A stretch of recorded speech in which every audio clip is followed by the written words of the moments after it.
হিন্দুদেরকে 1 ইঞ্চি জমি বিক্রি করবেন না, বাড়ি ভাড়া দিবেন না, হিন্দুদের হোটেলে খাবেন না, হিন্দু শিক্ষককে দিয়ে আপনার ছেলেকে পড়াবেন না, হিন্দু ডাক্তারের কাছে চিকিৎসা নেবেন না।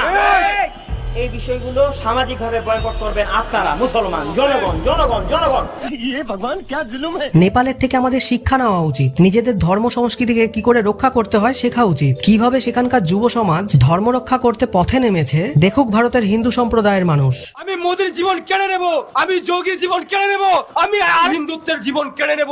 আমি বাংলাদেশের মধ্যে একজনও হিন্দুত্ব উগ্রবাদী একটা সন্ত্রাসীকে রাখবো না। ধর্মের নামে আর কত লড়াই, হিন্দু মুসলিম, আমরা আগে মানুষ, তারপর আমাদের ধর্মীয় পরিচয়।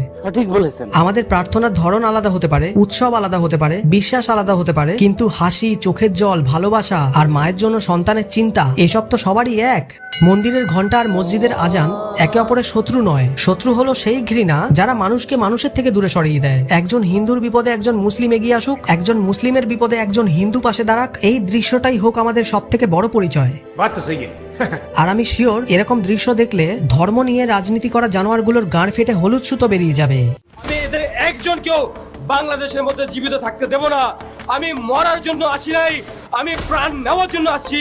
আমি এখানে আসছি আপনাদেরকে হত্যা করব, আপনাদেরকে চড়াবো, আপনাদেরকে দেব। আর আমার শেষ কথা একটাই, ধর্ম যার যার, মানবতা সবার, ভালোবাসা ছড়িয়ে দাও, ঘৃণা নয়, কারণ শেষ পর্যন্ত আমরা সবাই একই পৃথিবীর মানুষ।